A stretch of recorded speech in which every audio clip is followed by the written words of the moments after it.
everyone.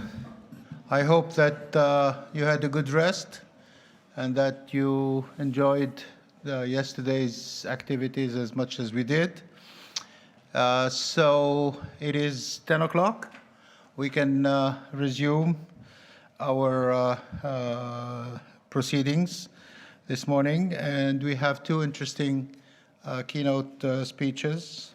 The first one, I have the pleasure to call Anna Bellina from the Norderio, Sweden, to talk to us about what's next for the global development agenda. Please. Thank you so much. Can you hear and see me?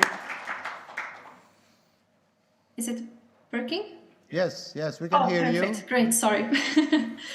Hi everyone, it's a great pleasure to be here with you all, even though I am online. I'm just going to quickly share my slides with you, and then we will kick off today's first presentation. Just going to see if that works. I can also perhaps let you know that Anna Bellina, my colleague, is unfortunately not going to be able to be here today, so I am substituting for her. My name is Rebecca Eriksson, and I'm also from Norderio, which is a research institute focusing on the Nordic region. I will talk a little bit more about this in a minute, but first I just want to say it's a great pleasure to kick off today's topics on the themes of global cooperation and sustainability and what lies ahead of 2030. And as you may remember, 10 years ago, we had leaders from around the world that gathered at the United Nations, and they made this commitment to leave no one behind and to transform the world by 2030 through the Agenda of Sustainable Development. And now, a decade later, we have had a decade of learning, of communicating, of trying to understand what this means and translating the 17 Sustainable Development Goals into progress towards a brighter future for people and the planet. But in 2025, we also find ourselves in a quite different world. And as we mark this 10 years of global development, we also find ourselves in a world where we have rising geopolitical tensions, we have escalating conflicts. We've been through this global pandemic, and we have an ever-present climate crisis. And so we must face some hard truths that only about 20% of the Sustainable Development Goals are actually on track, with nearly half progressing too slow. So why is it important that we talk about global cooperation and sustainability now? Well, that is because we are at this crucial point in time where we need to think about how can we accelerate the progress as we go forward, and what lies next, what lies ahead for global cooperation on sustainability. And so I am very happy to be here with you all today. My name is Rebecca Eriksson, and I'm from Norderio. As I mentioned, Norderio is a Nordic research institute. It's part of the wider Nordic cooperation, and we are focusing mainly on applied research in regional development, but also planning. And we try to equip policymakers and practitioners to get the right tools and knowledge and insights that they need in order to tackle different societal challenges. And since 2018, we have been following the work on the UN Sustainable Development Agenda. We have developed the first ever subnational review, the Nordic BSR, and we have also developed a toolbox of Nordic strategies and best cases on how to implement sustainability work on a local level. And now in 2025, we also have this new project, which is called Sustainable Nordic Municipalities and Regions, a study led by us at Norderio, but also in close connection with associations of local and regional governments and financed by the Nordic Council of Ministers. And what we do in this project is exactly trying to answer these questions from a Nordic point of view. And I'm really happy to be here to present this Nordic view with you today. Perhaps you will resonate with some of the findings, perhaps you recognize some of it, perhaps it's completely new, and in your country and where you are from, it looks quite different, and that would be very interesting for me to hear about. So this project set out to understand what is the Nordic view of sustainability work, what is the Nordic view on what support do they need to accelerate progress? What challenges have they faced? And what do the Nordic countries think is the future for Agenda 2030 and sustainability work as we move into the future? And to answer these questions, we conducted several focus group interviews across the Nordic countries, all the way in the west from Iceland to Faroe Islands and to Finland in the east. And we also did it in cooperation with associations of local and regional governments, and of course, try to include the important perspective of youth. And I wanted to share some of these findings with you today and to see whether you actually recognize yourself or resonate in any of these and present the Nordic view. And so the first things that we asked our Nordic municipalities and regions when it comes to their sustainability work is what has worked well so far up until 25. And we had an overwhelming majority of our participants said that, sustainability work and the sustainable agenda has been this holistic, comprehensive framework that has both internally within the municipalities and regions, but also in communication with civil society, helped people understand that sustainability is more than just recycling or it's more than just environmental issues, but it also is about social issues, it's about security, and it's about economic issues. And so regions and municipalities felt that there is a great relevance to their local work and the action that they do in their municipalities every day.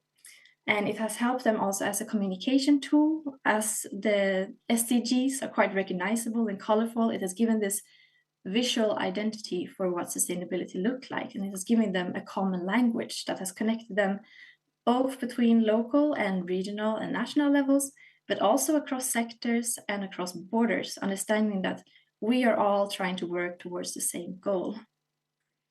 And being a part of this shared framework and shared goal has also given them a sense of motivation, a sense of direction, showing that what we do locally every day is actually a part of a broader national agenda.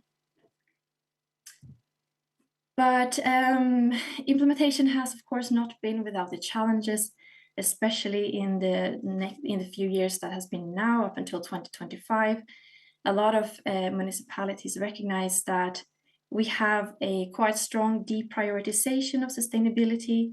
We are now in a quite different geopolitical situation, which means that priorities has been going elsewhere to other topics.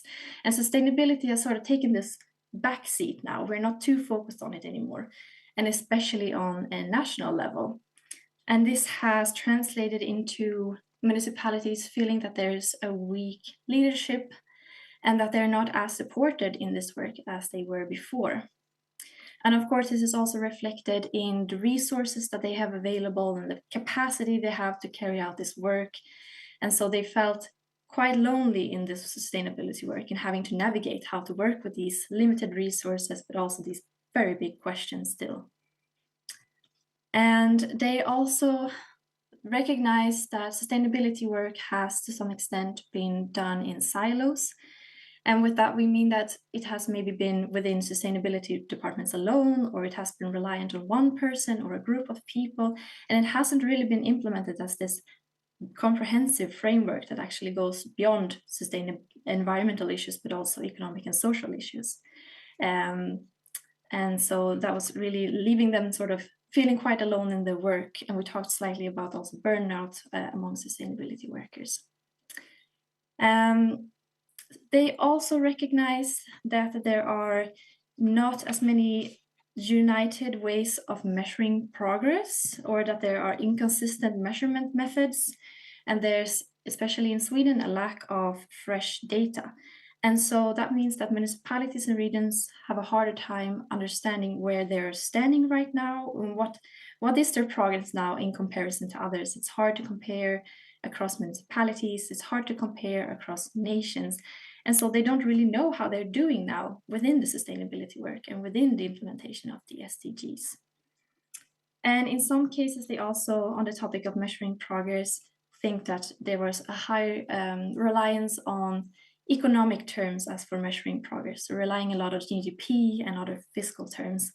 And instead, they were calling for other ways of measuring progress, such as well-being and flourishing or thriving or creating communities where people feel healthy and happy and they can thrive. And in some cases, especially in Sweden and Norway, the topic of sustainability itself has become somewhat politicized, often associated with a left-wing narrative. And so it's really hard for them to reach out to the skeptics and to the non-believers who are not on board already with sustainability work.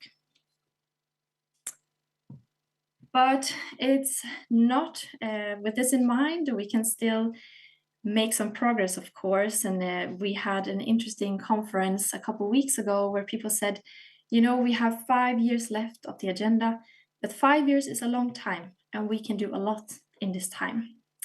And so municipalities and regions in the Nordic region thought that in these turbulent times, as sustainability work has had a lot of backlash, a lot of deprioritization, it is more important now than ever to keep the counter argument going and to show that sustainability is so important now, just because we have these turbulent times. And so they thought that it was very important to keep Agenda 2030 alive, to keep it relevant and active. And to do this, they require political support, they require clear direction. They also wish to strengthen communication to really reach out to those non-believers or those who aren't already sold on the sustainability concept, to unite us all somewhat. They also thought it was very important in the last 5 years to mainstream sustainability into our steering tools that we have and the managed tools that they already have, and also to move beyond GDP and to measure progress in other ways. And for this, we have the very interesting example from the Åland Islands, who has the concept of everyone can flourish, where they really focus on putting well-being at the center of how we measure progress and success. And because sustainability is such a comprehensive topic, it cannot be dealt with only within municipalities and regions. And so they felt that it's very important to engage both citizens and the private sector and businesses to show that this is something that we need to work with together across all parts of society. And they also thought it was very important to revitalize the local democracy and also emphasize the synergies between goals. So synergies between economic prosperity and well-being, but also between health and climate action, and seeing how they're all actually connected. They're not isolated targets. And in the same way, also see that there are trade-offs. If we prioritize one thing over another, then we will have a trade-off to make. And we need to be aware of those decisions that we need to take. But perhaps what I feel is the most important for our study is what happens next after 2030. As I said, we have now had 10 years of development within the sustainability agenda, and we only have 5 years left. So the question is really, what is going to happen after? And what do the Nordic municipalities want? And for them, they felt that it was very important to keep Agenda 2030. They did not want a new agreement. They did not want no agreement. They want to keep building on the work and the progress that has already been made. And it's really important to keep this hope and keep this counter-argument alive about that it is important to focus on sustainability, even as we have these quite difficult situation in the world right now. But of course, they realized that 2015 looks quite different from today, and so there is perhaps a need to revise the agenda slightly. They wanted to keep the holistic view, but they also wanted to simplify it, because for people and municipalities working with smaller resources or working in smaller areas, it was important for them to also feel that they can implement it, because it's quite big and it's quite bureaucratic and hard to implement for some. And that has led to somewhat of a prioritization of goals, which is sort of undermining this holistic view. They also wanted a stronger focus on implementation. We had a really nice person from our focus group that said, you know, we spent 10 years of trying to understand what does this framework mean?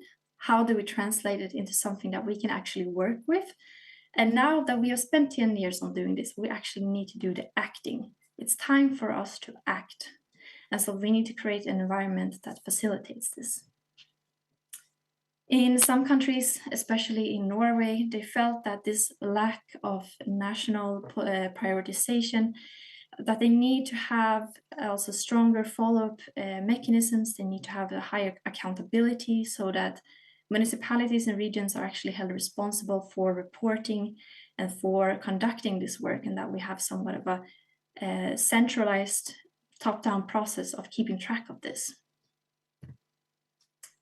And the implementation of the agenda and on the sustainability goals often falls on the local level, as you might know. It falls on civil society.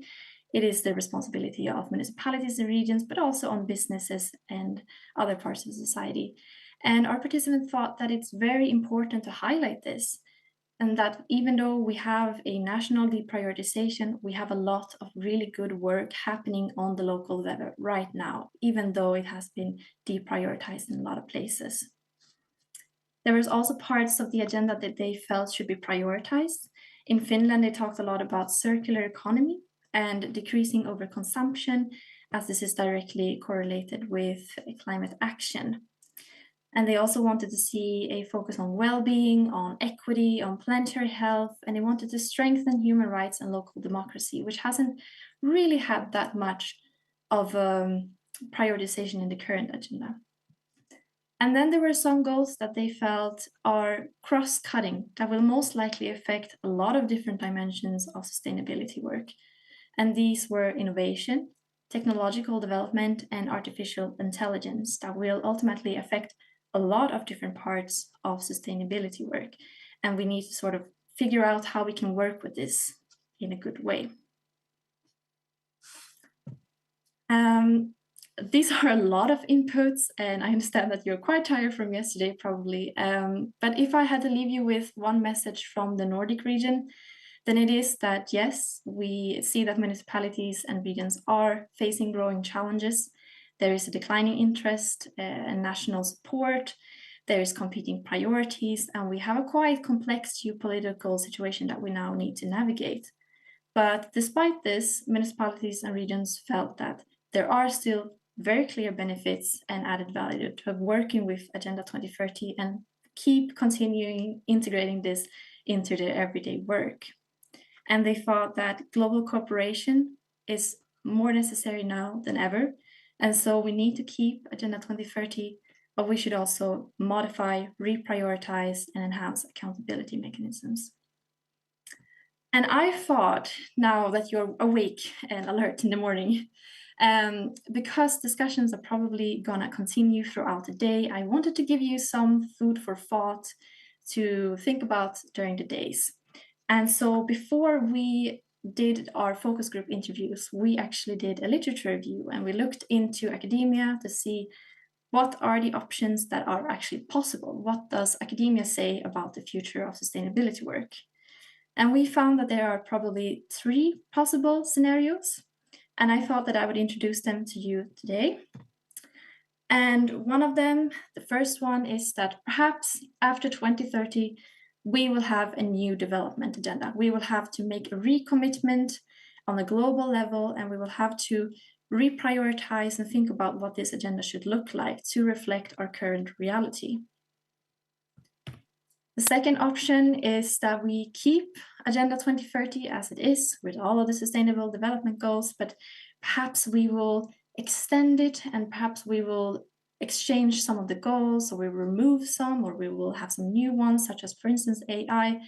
And it's important to keep this agenda extended not for too long, so we don't lose the sense of urgency, but also to keep it quite balanced, so we still have some time to work on this. And then if we cannot recommit to a new agenda, or if we cannot have an extension of the current agenda, then we might just end up with no agenda. And I know that the people in this picture, they look quite sad, but it does not have to be a negative thing. It could be that sustainability work will continue within nations, or it will continue between the nations that are willing or want to pursue this purpose. So there might be still work on sustainability, but it will not be on a global scale. And with this, I wanted to leave you with these scenarios, and it would be very interesting to hear your thoughts and your ideas. Do you resonate with the findings from the Nordic region, or does it look completely different from where you are from? And if you are interested in more about our project, you can always scan the QR code here. We also have more information about the previous work from Norderio. And with that, I would just like to say thank you so much again, and I hope to continue this conversation.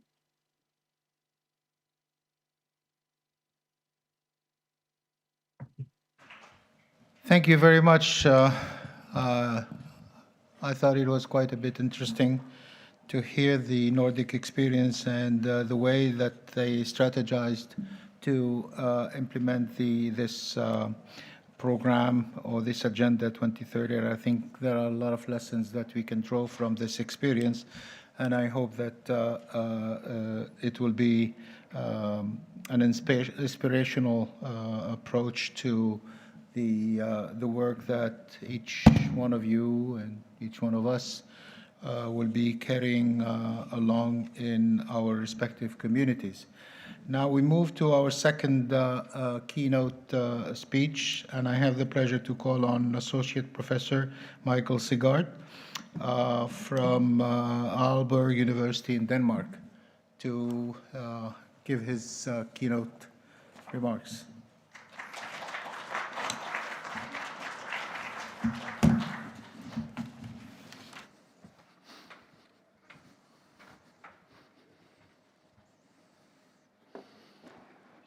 Yeah, thank you. Yeah, and I will be talking to you about one of the, let's say, hot topics that is quite important when we talk, on the one hand, sustainable development, on the other hand, also talk development cooperation. So my talk will have this long title, Sustainable Strategies for Development Cooperation to Reduce Dependency on Critical Raw Materials and the Roles of Government, Businesses, and Civil Society. And why this? Well, raw materials like lithium, nickel, and others are an important part of some of the technologies that we call important as part of sustainable transition, wind turbines, solar panels, and so on. And the available reserves of some of those materials are at the same time limited. Furthermore, another challenge is that when we want to do mining and processing of these raw materials, it can be an activity that can create jobs and income in developing countries, but it can also be an activity that can give pollution and quite hazardous working conditions. Some of these reserves are available in developing countries and some in Europe. Within the Danish Society of Engineers, where I spent some of my time when not at the university, we have had an expert group, which I was also part of, where we looked into developing strategies for critical raw materials that are important in the sustainable transition. So what I'll be talking about is how this green transition demands new technologies, but also demands that the products we have actually can last longer. I talk about how increased green transition, which is a positive thing, also demands increased supply of some of these critical raw materials.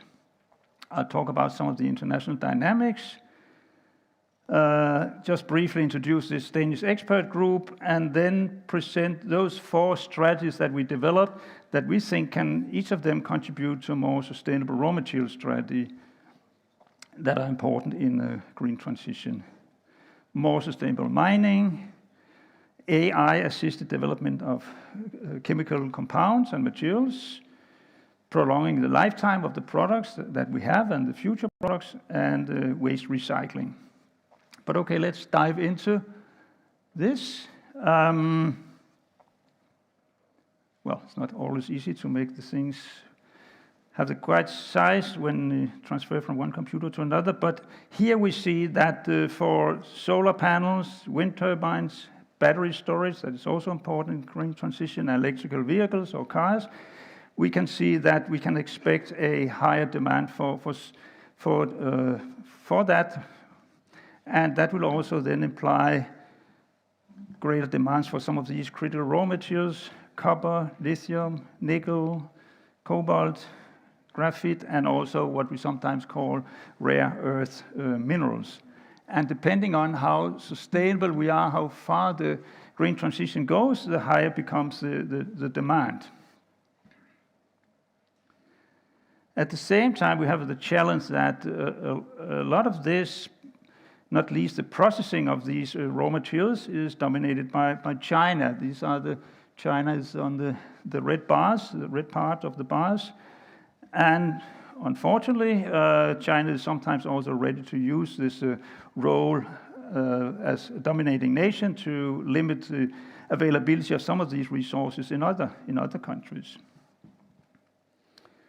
So we had this expert group on critical raw materials and developed some strategies.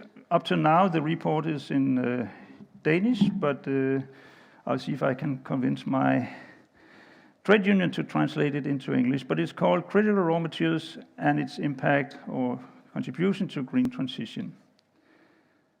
Here comes maybe the most important part. So we have here drawn up 4 strategies that we think each of them can contribute to a more sustainable raw material strategy. Number 1 is, okay, let's find and extract some new raw material resources, but let's do it in responsible or sustainable ways. Number 2, maybe we can find new raw materials using AI, I'll come back to that, and then produce those materials. Number 3 is, okay, our demand for raw materials in the future can be reduced if we can make both the washing machine and the wind turbine last longer. They will need fewer new resources. And okay, number 4, some products will become obsolete, doesn't work anymore. Then we have to find out how we can recover material from that and recycle them. And now a little about each of the 4. More sustainable mining. Here just some pictures of mining, both small-scale mining and big-scale mining. Mining can have a lot of negative impacts. You have to, well, not have to, but you are forcing people to move to other places. You contaminate agricultural land and water. There can be social tensions about ownership and who can work, who owns the mines and the resources. And there can be a lot of health risks, both for workers working in the mines and for the communities. But there can also be some, at least possible positive impacts. New jobs can be created, creating more employment in an area. There can be increased investments in infrastructure, if the roads not only going to the mines, but also contribute to the community as such, maybe more healthcare, more funding for schools, etc. And maybe some of the service industries that is necessary, food, maintenance and so on, can also increase more economic development in a mining area. What we are suggesting in our report is to have a social impact assessment directive in the EU. We have environmental impact assessment directive, but we need also one that could look into the social impact. And it should be a demand to future mining projects that they should comply with all those standards that actually are there from the UN, from the OECD concerning respecting indigenous people, human rights, and community involvement. So it's not necessary to invent something new, just to comply with what is there. And ensure that mining projects in the future actually contribute to local development in mining areas, more employment, better healthcare, and so on. Number 2, and one of the members from the expert group is an expert in finding out, well, how do we find compounds that maybe can make a wind turbine magnet work faster, maybe using other materials, looking into some of the energy consumptions in some of the chemical reactions. So that's why he called it AI and material innovation. Because usually when you try to find new materials, you do a little trial and error, but with AI you can actually do it in a more effective or efficient way to find materials that are better to incorporate and at the same time can reduce our dependency of some of the materials we saw before. So it can be introduced in this discovery phase when we look for new material compositions. And it can also be used when we try to test whether something is actually working before we dive into hands-on experiments. So we recommend better access to venture capital for some of those startups and spin-outs that could actually work with this and hopefully be able to start production of some of these alternative materials. Then number 3, if we can make products, as I mentioned, last longer, then we will also need fewer resources and maybe have some of those resources we have available for what is really necessary. Here I've put up a washing machine. So what we should avoid is really to destroy all or destruct all that value that we actually have. So all the products we have in our households and so on is a huge economic value. There's a lot of resources, and actually a lot of climate impact has been introduced when we produce those products. For example, in Denmark, we have 9 million mobile phones and 2.5 million washing machines. So that's a huge infrastructure. And if too much of that is destroyed because we can't repair it, then we have to use new resources producing these quite simple things instead of having resources for producing more important things. Every European creates 18 kilos of electronic waste every year. And if we can extend the lifetime of these products, then we can really reduce the needs for new materials. Sometimes products become what we call functional obsolete. Mobile phones and televisions. I made a calculation showing that for every 10 new mobile phones that was purchased in Denmark the recent 10 years, 7 to 8 old phones were just thrown away because they were functionally obsolete. If we look into white goods, washing machines and so on, they become economically obsolete. Our surveys show that between 1/3 and half of the defective non-working white goods are not repaired and not even looked into whether they could be repaired, because it costs quite a lot to have somebody come and say, well, can I repair this? Can it be repaired or not? So we recommend a more effective implementation of EU regulation on eco-design, repair, and no greenwashing. There was also a directive on that. That we should have a repair index that should include prices of spare parts, and learn a lot from the French repair scheme, where they create funds with money from manufacturers and retailers so that you can have more viable local repair businesses that can do repair of mobile phones, washing machines, and so on. And at the same time also support civil society repair activities, the so-called repair cafes that we have a lot in Denmark and also the Netherlands and many other countries. Number 4, waste recycling. There's a lot of demand for new raw materials, as shown on this here. If we are able to do recycling, then we can cut, so to say, the light blue part of the demand away. However, I would call recycled raw materials expensive and dirty. If you imagine that you take a mobile phone, you take it apart and try to get the raw materials out of it, you only get 2% of the climate impact back, because it's so expensive energy-wise, pollution-wise, to recycle those raw materials. If you take a television and take it apart, you only get 3% back, and then you still have to produce a new television or the new mobile phone. At the same time, and that's where the international dimension comes in, that very often Europe export electronic waste to what we could call vulnerable countries that don't have a high level of protection of environment and health.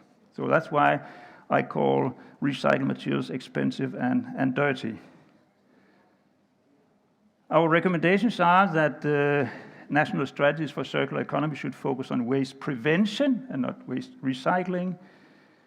That there in public procurement should be demands or requirements for purchasing reused products, and maybe they could have also included that there some recycled materials, but really waste prevention and reuse is important. And that should be a much stronger control with export of electronic waste and how it's being processed in other countries. Sometimes products are said to be working, but they're not really working, because today you're not allowed to export electronic waste. To summarize, there's a need for much stronger coordinated efforts between politicians, industry, NGOs, and researchers to develop some of these more sustainable raw material strategies. Raw material strategies is not just a question about construction, building houses, and so on. And raw material strategies is not just a question of getting new raw materials and increase our supplies. It's also important that we preserve the value of all what we have of computers, washing machines, refrigerators, and so on, through community repair and through commercial repair. And if you want to link all these discussions to what is also talked about at the moment, strategic autonomy, I would say that repair capacity and repair competence is in fact an important part of strategic autonomy. Our recommendations are create security for the financing of knowledge centers for looking into raw materials, develop national raw material strategies that use those 4 strategies I've talked about here, and that we have a much stronger control with both local and international mining projects. Thank you.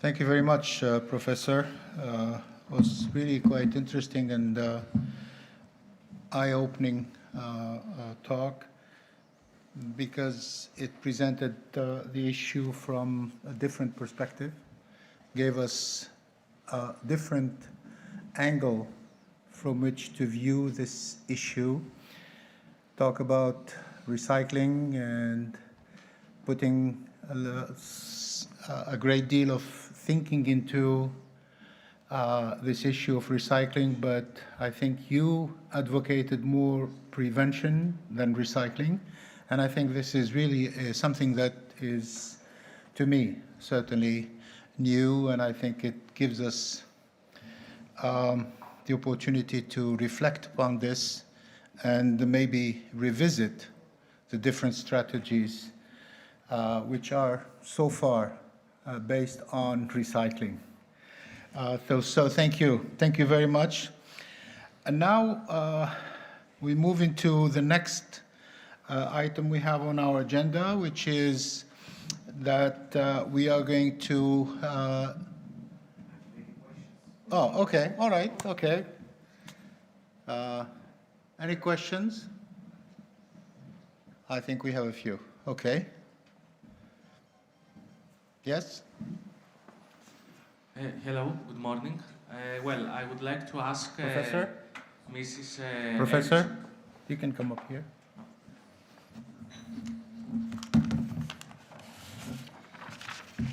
I ask Mrs. Eriksson about their study on their organization. What are the findings regarding the perspective of youth on the Sustainable Development Goals and how they see what is their stance and their beliefs regarding the agenda? Thank you. Thank you so much for the question. Hope you can hear me well, otherwise let me know. Yes, thank you for bringing up the important topic of youth. As I said, we included some youth participants, mainly from Sweden and Finland and Iceland. And I would say that based on the group discussion that we did have with them, the Agenda 2030 and sustainability work has really been a very integral part in how they view sustainability. It has been implemented for quite a long time, and so they're quite familiar with it. However, a lot of the youth also felt that it isn't radical enough. And they also talked about that there's a lot of things that sort of need to have become faster, or it needs to be a bit more, radical. So, and they talk a lot about how we are not acknowledging that Agenda 2030 is a Western approach to sustainability. So there's a need for decolonializing the agenda. They talk a lot about having more emphasis on the civil society and to have a stronger implementation bottom up as well, and to believe that these actors have a lot of power and that they had a lot of input.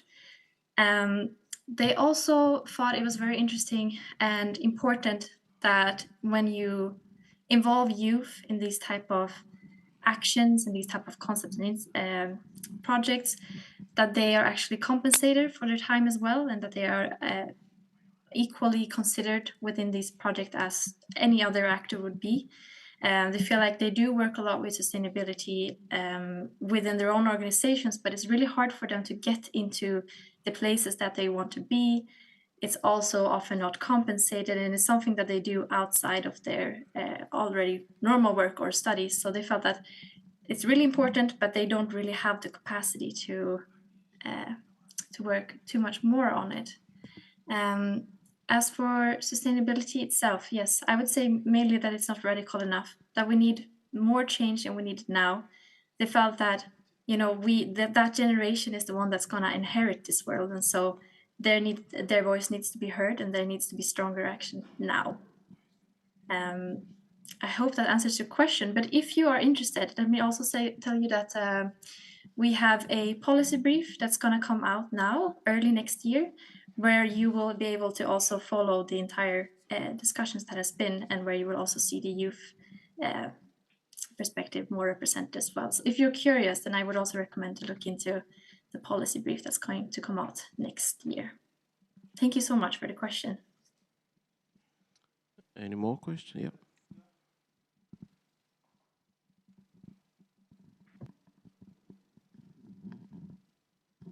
Thank you very much. Two questions, one to Ms. Eriksson and one to Michael. In terms of I know that the survey you did and all this one is based on the Nordic perception and perspective, and I quite understand it. But I would like to reverse this one, because a number of those proposals are very much in the right direction, but I'm not sure if those can be applicable on the rest of the world because of different nations. So my question is whether in your survey, have you managed to perceive what is the perspective, whether the Nordic audience is aware of the perspective from the South? Or not from the South, from the less developed, or the ones who would have a different burden on their shoulders. And the second one is to Michael. And what you have described is very interesting, but I'm not sure about it would hit consumption, and by doing so in a way, I'm making a scenario, an argument. It will hit consumption, and at the same time, if it hits consumption, then this means probably R&D would be, the funding for the R&D would be reduced, and that might be, you might have a domino effect on a number of issues. So I'm just wondering whether the work you have done has also a feasibility study that can compensate of those drawbacks in the financial aspect or in the commercial aspect. For instance, maybe reduction of taxes in a certain area so that it can compensate of those losses. Thank you. Thank you. Should I start maybe, then you take over? Yeah. Thank you so much for the question. Yes, as you say, the study is based on the Nordic region. And I would say that for the countries that do have had a strong implementation of Agenda 2030 and has worked on this on a quite high national level, so been part of the high-level political forum, but also been part of more international initiatives, then they have a better understanding for what is going on in the rest of the world as well. However, they also recognize that what happens in, for instance, Finland cannot always be reflected in other countries across the world. Of course, that's very specific. As for countries that doesn't have too much of the implementation or have worked with the agenda for some years, but then given up on it and so on, or never implemented it, we have some countries, for instance, Iceland, that has worked and has agreed to the commitment, but then have also not worked with it so actively as other countries. And also Denmark, who has shifted perspective or shifted more towards climate action rather than more of the sustainability framework. These countries have, of course, quite different view and quite a localized view, and they are operating mostly within their own context. Perhaps I should add also that in these focus group discussions that we did, we of course interviewed civil servants of municipalities and of regions, and so that reflects their perspective of it. And these are people that already work with sustainability and are in these spaces where you talk about sustainability. So of course, you need to also be aware of that the study is reflecting that. And I talk a lot about these non-believers, or that there are different views, and of course it is. Yes, so I'd say that for the countries that have implemented the agenda a lot and have been part of international discussions, they're quite aware of the different views of the global south or the global north, if you would like to call it that. But of course, a part of the agenda is to localize it. So a lot of these people that we've interviewed work on the local level in their own context. I hope that somewhat answers your question. Otherwise, please let me know. Thank you so much. Thank you.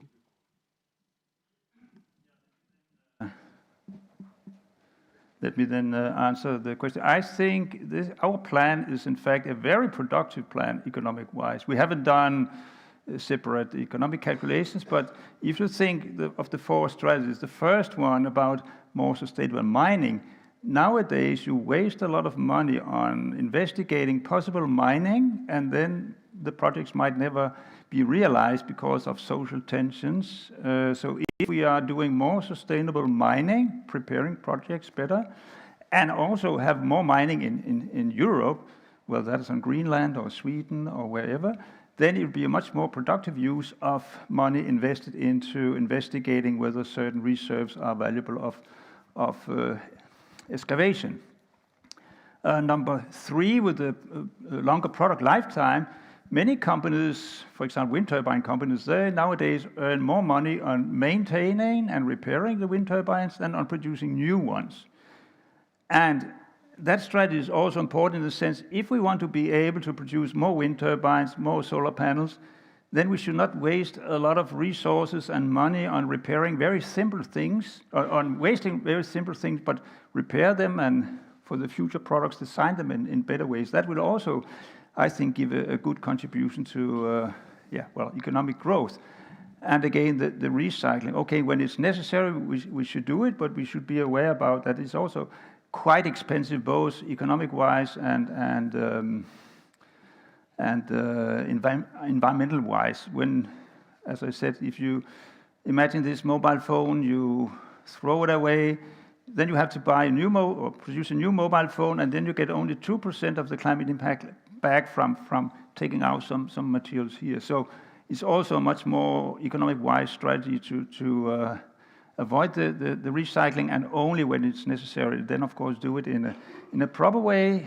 And if we have to export electronic waste, then do that in a sustainable way, and maybe actually handle it ourselves, so to say, where the products are consumed.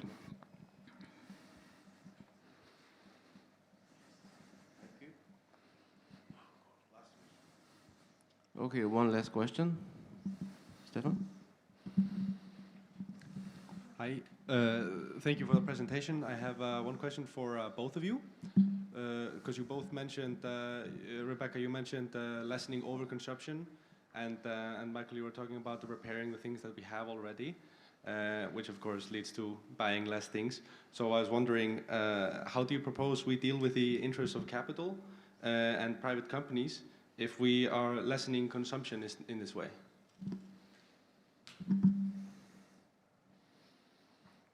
Well, I can maybe take first. It's about repair. That repair in itself can create economic activity. If companies will pay some of their, like in France, every time you put a product on the French market, you have to pay a fee.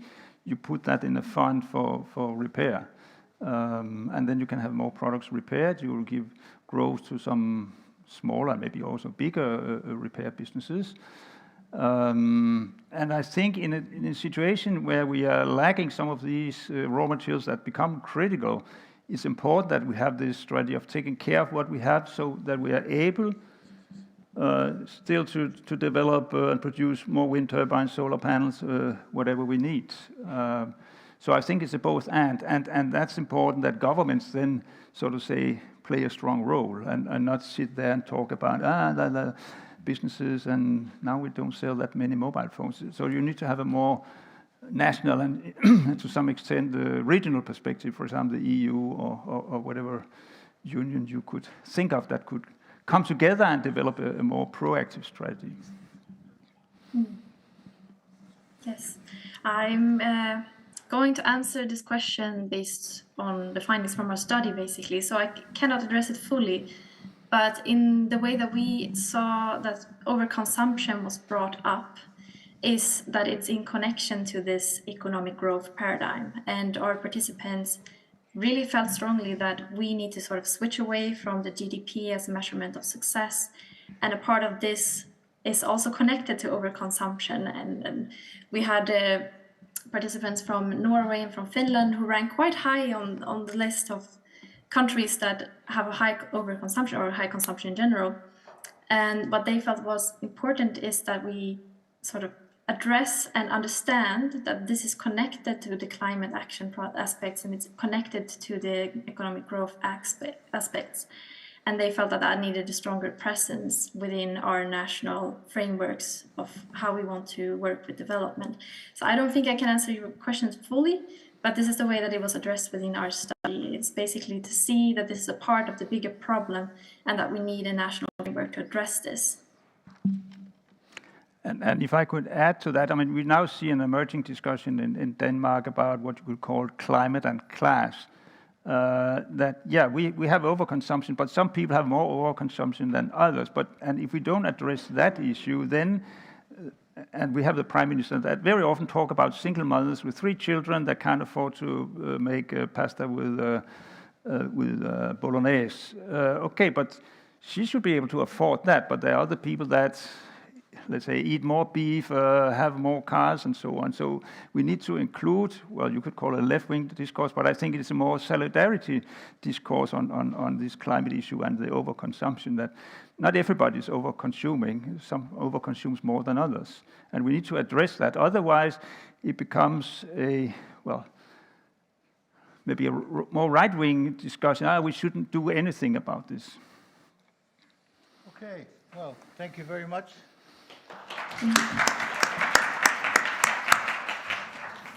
I'm sure that there are a lot of more questions, but I hope that you'll have the opportunity with Professor during the coffee breaks and other possibilities to maybe ask him your questions. Now we move to the next segment, which is the 2 parallel public debates.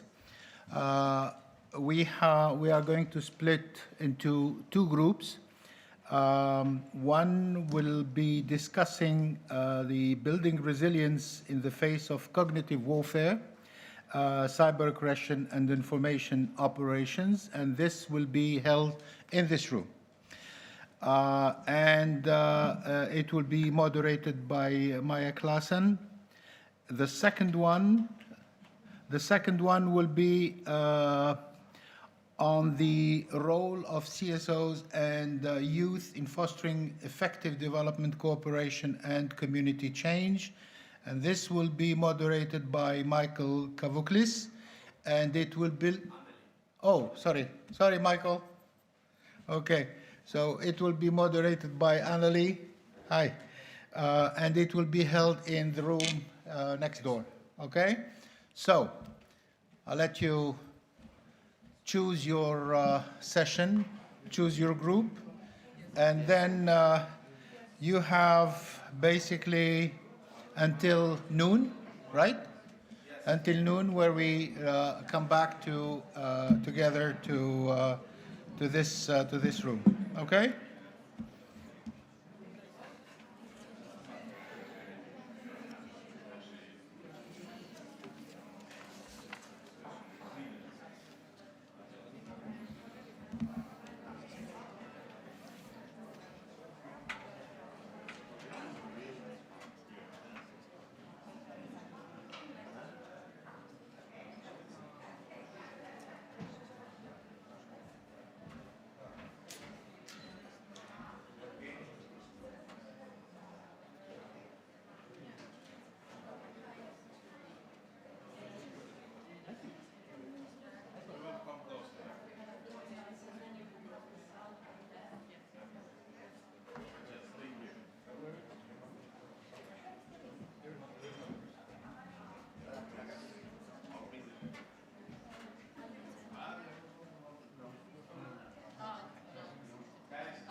Okay, everyone, I am gonna just loudly start being louder than everyone else still talking, because you are now listening to the lovely people in front of you. Thank you so much. Hi, everyone. My name is Maija Klaassen, and as you can understand from my very confident beginning, I teach on a daily basis. So you guys having a little conversation absolutely does not faze me with beginning this session. I'm really happy we are here today, but I'm also really sad to say we have less time than planned. For my fellow panelists, this means that you will stick to 7 minutes, and then I will yell out something to distract you. I am thinking maybe the code word will be carrot, because we are talking about social change, and you know the saying, you can use the carrot, the stick, or the sermon. So when I yell carrot, let that be the code that I would like you to please make your concluding statements, and then we can move on. And I will go by the same general plan that we were given. So I hope all of you will be okay introducing yourself very shortly, just so we can save time before your presentation. And then we will have all of the presentations in a row. If you have questions, keep them in your heart, keep them in your mind. I promise we will leave time for your questions rather than mine, okay? So we will start, hopefully we have also Anneli online. Can we check for that, please? Yes, hi Anneli, good to see you. Please, the floor is yours. Thank you so much. It's a pleasure to be with you here today, even if I am right now in Sweden. Unfortunately, I was unable to travel to Estonia. But my name is Anneli Ahonen. I am a research associate at the Cardiff University, researching things related to disinformation, especially Russia's actions on this sphere. In the past, I have been the head of East Stratcom Task Force in the EU, countering Russia's disinformation, and I have also worked as a journalist for 10 years. Very nice. So maybe you can start with your position in the beginning, so we know your background a little bit. We all have 7 minutes to state what you have to say on the topic, so please. Thank you. So I thought I could outline a little bit like the disinformation threat landscape, what do we see at the moment, what is happening, and then a little bit of my views on how are we doing with the countermeasures at this moment. So of course, Russia is not the only actor who is spreading disinformation, running information and influence operations. There are many other both state and non-state actors doing the same, but I will now focus on Russia because it's my special area. So at the same time as we can see that different hybrid activities like sabotage and unidentified drone attacks in Europe are growing, we can see that these are often coinciding with disinformation campaigns. The overt Russian public propaganda has recently focused a lot on threats and intimidation, like scaring people with nuclear weapons and so on. Covert influence operations tracked by analysts focus mainly on undermining support to Ukraine. That is often the ultimate goal of these campaigns. If we then look at the response side, how are we doing at the moment, and kind of divide the responses to what are we doing to actually disrupt these campaigns, these operations, and then on the other hand, how are we defending ourselves, how are we building resilience? Then I would see both very positive and some negative developments. Well, first of all, there has been a real political will to sanction organizations and individuals behind these campaigns, which would have been unthought of still some years back. So that is a good thing. The awareness of disinformation propaganda different manipulations is also very high. And I think it has grown a lot during the past 10 years. Also, governments and civil society's capacity to detect these campaigns is much better now than it was before. And the EU's investments in media literacy, fact-checking, research have grown, and there seems to be quite strong commitment to continue with that through the European Democracy Shield. But then, of course, there are also quite big negative developments, including what is happening in the US and with the Trump administration. A lot of initiatives that were there, like Global Engagement Center, have been dismantled. The funding has been cut. And in that sense, we are on some areas a little bit like back to zero. And the social media platforms are rolling back even those efforts that they were doing in taking down these campaigns and supporting fact checkers, for example. So I would say there is a little bit like disbalanced situation where we are in some ways even more fragmented than we were before, when what is actually needed is a much more coordinated effort to make it strong. So I would conclude here and give the floor to others. Wow, Anneli. Let's have a round of applause also for keeping time. You can see that it's someone from the Nordics if we're not over time. Thank you so much, Anneli. Let's pass the microphone now to Oliver Moody. Oliver, are you online? Are you with us? No? Okay, Oliver is not here. So if he does join, we will come back to it. But that means we are moving on to Poland now. Julia, please, it's time for your 7 minutes and position. Hi, hello. I'm very happy to be here with you. My name is Julia Dobrowolska and I'm from University of Warsaw. I'm doing my PhD. I'm conducting a research on how NGOs can strengthen resilience to disinformation. And I'm focusing especially on Baltic states. But I'm a fact checker. I work for a Polish NGO. So I'm trying to combine academia and this another field of my work as an NGO expert. So today I want to focus not on some, abstract concepts of resilience or policy that states are conducting, but I want to focus on 3 concrete insights from Lithuania, Latvia, and Estonian NGOs, so from the real front lines of our fight against disinformation. And I actually want to talk very briefly and shortly about 3 things today.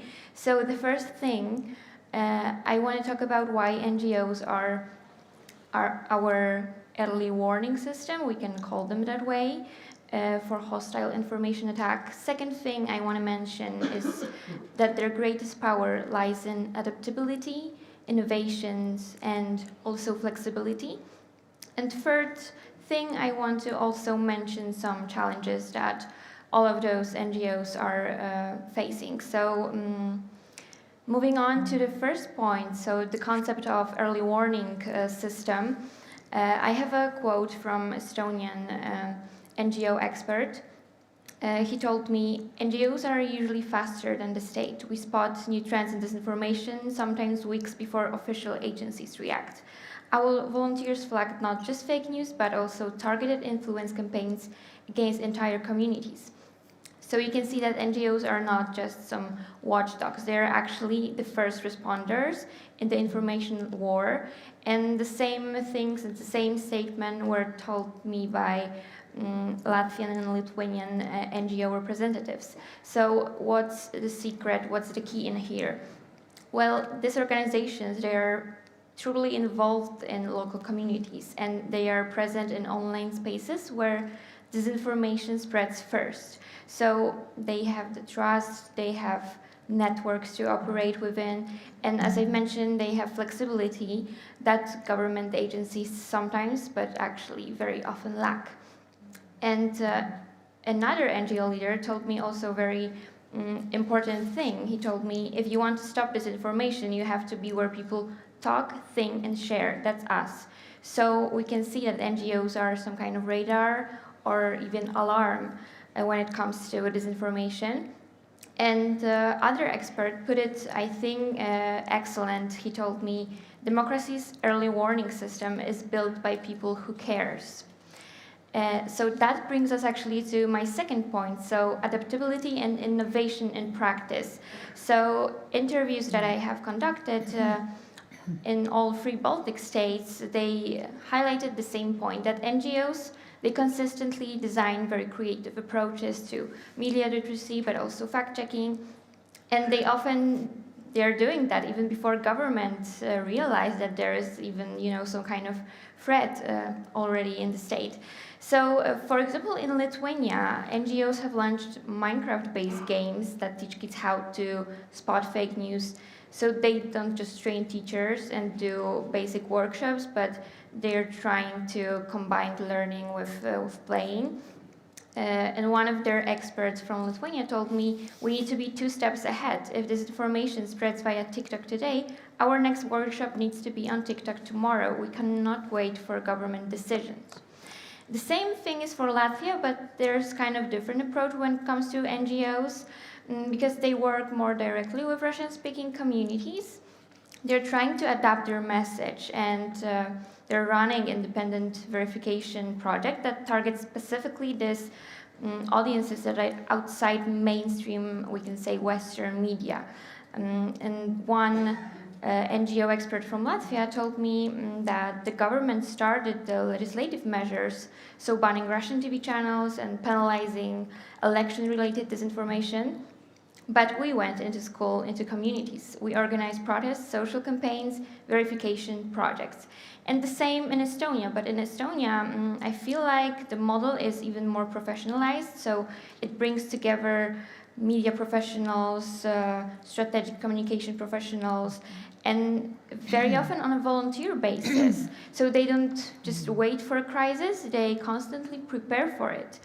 And one Estonian coordinator explained that they treat informational resilience like a civil defense. So you don't build the fire department after the fire starts.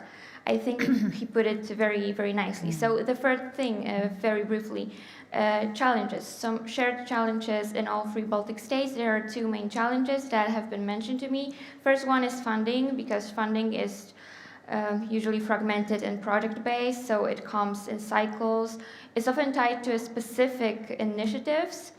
So, for example, one of Lithuanian experts told me that money comes in projects, but one year you have a funding for example, media education, but next year it's gone. So they lose stuff, and they lose a very important thing, they lose momentum. And the same thing happens in Latvia and Estonia also. But moving on to the second limitation and second challenge is the fact that NGOs admit that they often fail to reach Russian speakers, so this marginalized, less integrated groups, because they usually don't have people, they don't have also money to do that. One of Latvian experts noted that they do amazing workshops in Riga, so in the capital. Teachers are trained, youth engaged, but the people most targeted by hostile actors. They are sometimes in small towns, closed Russian language online communities. We lack resources for systematic outreach, so we cannot be everywhere. And what can we actually learn from their experience?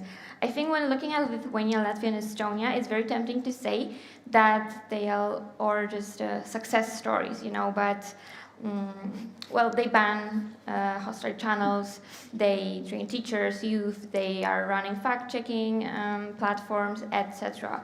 But I think the real story is not about the system, it's about very small organizations and even smaller teams who decided that disinformation is not just some kind of technical glitch in democracy, but it's actually a direct attack on people they just know by name, And to To sum up, I think Lithuania has the most institutionalized partnerships between NGOs and state institutions. It feels more organized. Comparing it to Latvia, Latvia has taken a little bit different stance because Latvia is focusing on legislative measures, so for example, penalizing disinformation that is related to election. So it actually shows us what happens when law and regulations move fast to close. It's very obvious loopholes. And when it comes to Estonia, I think Estonia has invested most heavily into building volunteer infrastructure and professional networks. And Estonia shows us what happens when volunteers and professionals, when they treat information resilience like a civil protection.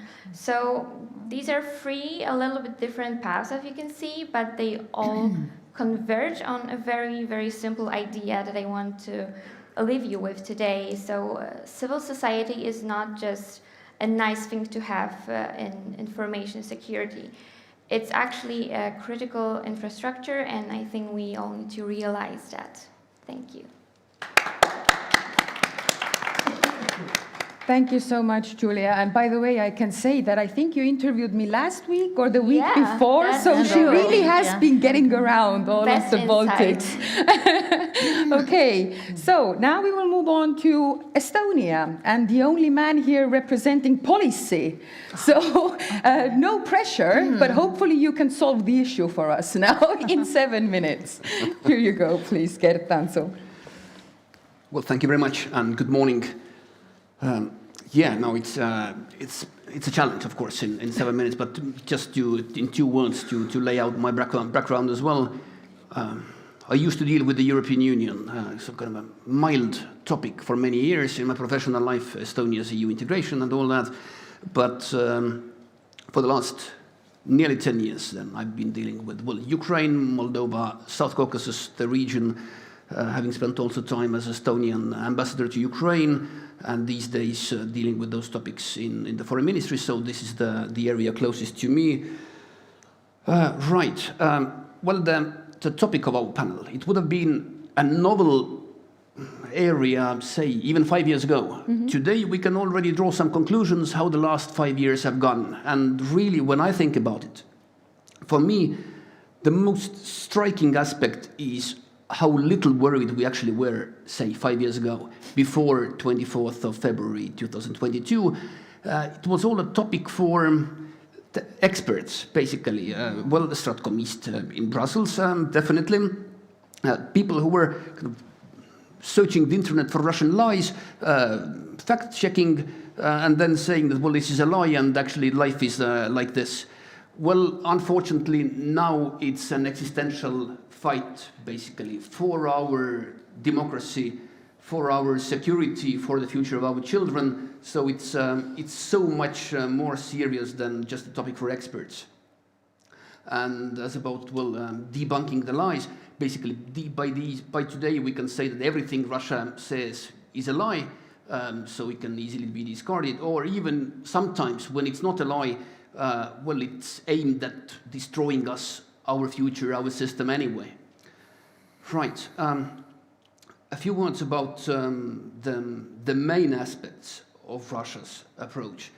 And actually, their policy, their approach has been going on for so much longer than 5 years. As a Georgian expert in the field actually has put it, the aim has been demoralization, confusing people, and making sure that there is no truth. And that, as he put it, demoralization can take even 10 to 15 years. Once the societies lose the ability to absorb the facts, then you can move to destabilization. And clearly, at least some societies in the West have been nicely demoralized and could even say destabilized. And it's not really pushing their own, clearly, Russian narrative like it was during the Soviet time, that communism is good, Marx and Lenin are the only source of truth. These days it's questioning everything. What is truth? Does it exist? Democracy probably doesn't work. Liberalism doesn't work. Well, you've seen economic crisis, COVID. Then there are gays and those people talking about white goods, free, washing machines, and all those things that we just heard, and migration, and people against Christianity. So this is all creating fear among the people, also fear of war, as they are mentioning nuclear weapons and all those things. So we have been an object of Russian activity for quite a while. And as Anneli mentioned, the US, well, these days, as it's sort of a public event, I will not go too much into it, but anybody who could see over the last 24 plus hours the new US national security strategy, well, where they say that Europe is a source of disinformation or censorship and all that. I mean, that is not making our life easier, of course. Right, but a few words then about a case I've seen really from a close distance. That's the Moldovan elections this year, recently, and last year. And this Moldova has been really a test laboratory. The Russians are trying out, or have been trying out, everything literally there. So not to take too much time, just to give you an overview, but still, well, vote buying, that's an old trick, obviously. Politician buying, already better. Creating an atmosphere of fear, using the church, threatening with your immortal soul if you go the wrong way. Demonizing the European Union and the European values, sometimes taking it too far, saying that, well, President of Moldova is importing sperm of black people from the US, which has a backlash. I mean, nobody believes that kind of lies, but they are learning, certainly. Creating fake pro-European projects so that people would have a choice, but actually those pro-Europeans would be pro-Russian anyway. Or when the government talks about increasing Moldova's security, working on defense, police, then they say, this is ridiculous, we will never be strong. And this is pro-NATO anyway. I mean, that we will all be in NATO and then there will be war and very bad, cannot defend yourself. Supporting the democratic process of elections, fake bomb alerts in many embassies where there were polling stations abroad, cyber attacks, well, more traditional, but then at the same time, for example, deep fakes, which modern technology allows you to do, or teaching people for street violence in training camps in Serbia, death threats to people on the government side, and everything backed up by several hundred millions of dollars. And it was a close call. The good side won, but I mean, it could have gone otherwise, and then the people in Moldova would have been under threat. And actually, what I want to say again, that this would have been, before the big war in Ukraine, it would have been normal. This is Eastern Europe, it's normal that some people are pro-Russian, things happen, but not really. And then a couple of words about Estonia. We shouldn't assume that we are safe in Estonia either, that these are Moldovans, they are 30 years behind us, or 20 years, or whatever. Yes, in Estonia we are quite immune to Russian propaganda when it's really Russian, but then it seeps in through sort of conservatism, again, gays and Greens and all that. And then also in Estonia, actually, before the big war started, it was kind of okay that some people are pro-Western, also among the ethnic minorities, and some are pro-Russian. Well, that's how life is, right? Okay. Well, these days, not really. I mean, you can be at home pro-Russian, but when you make propaganda online, and especially when at the same time you take money, say, from the Russian embassy for putting Yevgeny Onegin on stage, well, this most likely, hopefully, will put you behind the bars. And yes, it's not acceptable. Right, and so the dilemma between national security and freedom of speech, before you shout carrot, I'm saying that, well, you could already deduce I'm firmly, well, shouldn't say on the side of the stick, I mean, trust, talking to people, that's all extremely important.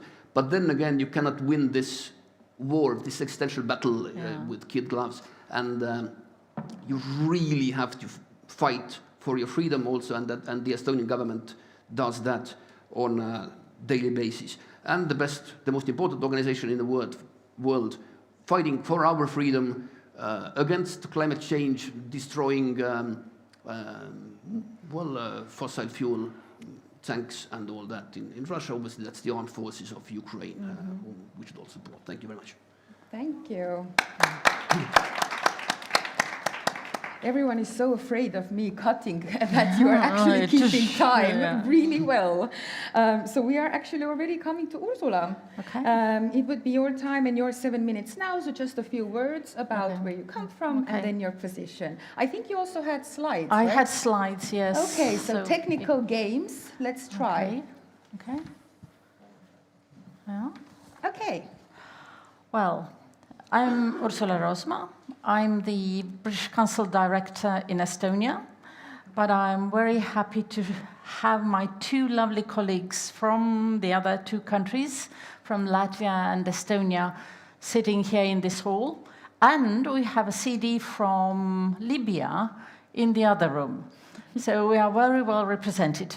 I'd like to ask you a question. Who doesn't know anything about the British Council? Let's say someone rose their hand. Okay, say a few words. Can I move forward? Okay. The British Council is an organization that was started in 1934. You all remember these were very, very difficult times, and I want to refer to a word stressed by Gert, trust. Because for 70 and more years, the British Council is saying, we are building trust between people through different cultural, educational activities, through teaching English, having educational programs, but working very intensively through culture and arts to build this trust and understanding between the people. Now, I'm a practitioner, I'm not a researcher, so I will be talking about a program that was started in 1916 after the invasion to Ukraine. And this program was started by the British government because there were clear signs that something that happened in Ukraine can very easily happen in Estonia. In 1993, we had unrest in the northern part of Estonia, by which this part basically wanted to declare themselves independent and join Russia.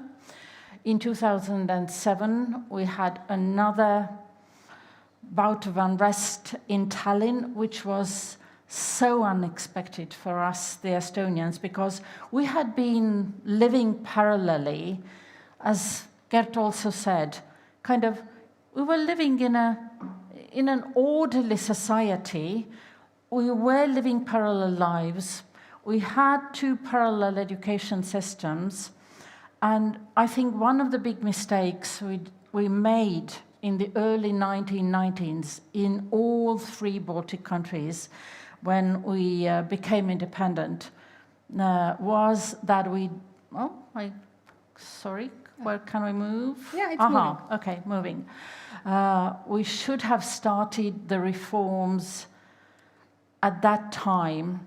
There are some figures about the population, the proportion of the Russian-speaking population, and also we need to bring into this picture the Ukrainians who came to the three Baltic countries in 1922. And these numbers were very big, and these people were very often still Russian-speaking, and they did have affiliation very often with the Russian state, but most often with the Ukrainian state. The program was started, again, are we moving? The official title in the British government speak, it was a disinformation and Russian resilience program. And immediately we understood we can't talk this language. So we decided to call it the People-to-People program, and this is a social cohesion program. And my first statement basically is on this slide. We need to work with individuals, we need to work with diverse communities, and we need to work with institutions, because very often the people on the ground, we understood immediately, on the grassroots level, the institutions didn't talk and didn't listen to these people, and we really needed to build trust between those grassroots communities, activate the small NGOs. I see some representatives from Ida-Viruma from those NGOs, and Vasily is an amazing example of this kind of work that we needed to do. The target audience, we needed to target the Russian-speaking communities, but the sociologists say that you can have an immersion when you have the 60% titular population, in the Estonian case, the Estonian population, and the 40%, now talking about the Russian-speaking population, and they need to co-create activities, cultural events, educational activities. Only then we can build trust and start working with these people. And I can't talk about all the 350 projects that we have implemented only in Estonia. I think the similar numbers in Latvia and Lithuania. But what I can say that you need to work on all levels. If you want to work against disinformation, you need to work with universities, colleges, schools. We have projects in kindergartens. We have been training civil society organizations, not only analytical and thinking and media literacy, but also how they are able to apply for funding, because this has been very often the case that these people don't know how to get help, where to get help, and how to apply for even the smallest bits of funding that are actually available to them. We have been working with galleries on media literacy, for example. We have been working, as I mentioned, with kindergartens and developing specific projects and programs.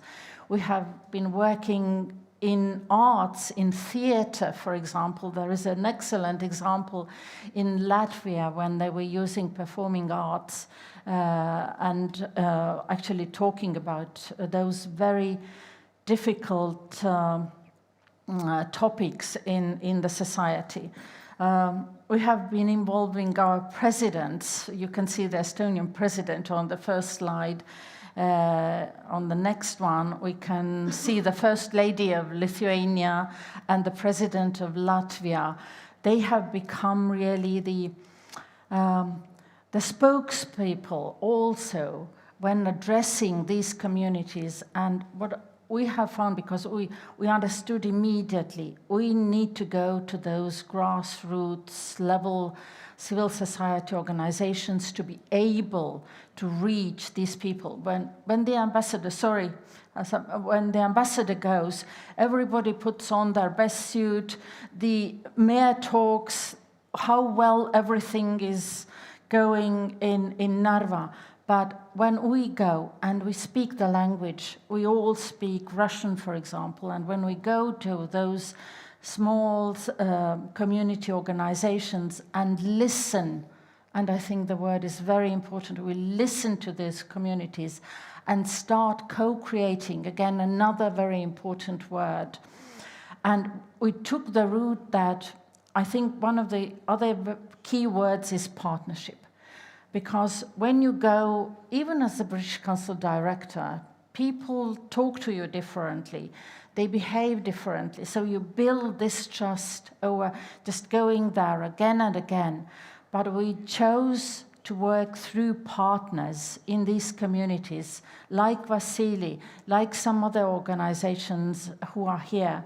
And we delivered the programs and projects and co-created these programs and projects with these people. And in this way, you really build the trust and can then start tackling very difficult issues around the use of media, social media, cyber attacks. But before you start doing this, you really need to go to those communities and get this access to those communities. We are now nearing the carrot Nearing the phase. carrot. Mm-hmm. Okay, let me see. I brought with me a booklet where we have got the Estonian examples. I think one of the best ways is working through culture and arts. We are doing educational programs, and media literacy projects have been really successful when we are, for example, going into schools and going into Russian schools and offering them training in media literacy, because this is something that is not done on the Estonian government level or Ministry of Education level. So you can, because there is just distrust immediately if the ministry official goes and will tell you, we are telling you how you need to do things. But I think one of the best examples are in the areas of culture, arts, doing arts projects, or using festivals in those communities where the community and the arts people, whether from the UK or the famous Estonian artists who are very, very popular, go and co-create work in those communities. So I think I haven't got very much, but on this slide we say what we do through the people-to-people program. In each country, as I said, we have been supporting around 300 projects a year. In education, in media literacy, and in arts and social action. I think these are the 4 key pillars where you can really engage the communities and work together with the communities. And then you can talk about the manosphere and already the very difficult topics that are unfamiliar for some groups entirely. Mm-hmm. So I'll stop here. I think we'll leave some time for questions and we can discuss it further. Thank you. Just a quick check. Has Oliver by any chance joined? No? Okay, we will forget about Oliver. We had an Oliver, we don't have an Oliver. More time for questions. But I would like to actually start going back from the end in many ways, because we talked about the Russian minority in the Baltics a lot. We talked about resilience to Russian narratives. This is also something my own research has shown, that when it comes to very clear Kremlin narratives or tactics, then we have high resilience in our journalistic communities, for example. Yeah. But then if you switch out the keywords and you, for example, take the topic of COVID, then suddenly we lose the resilience. And I think this could be something that we can also feel good about, that no matter the geographical area, things are bad, but we are all in it together. So yeah, some positivity, some negativity.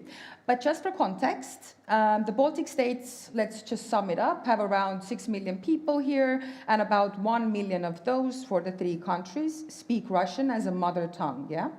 That also means that in the context of Estonia, for example, we have 1/5 of the population who uses Russian as their daily communication language. It's not an official language, but like Ursula said, for 30 years, this has been the way we operate.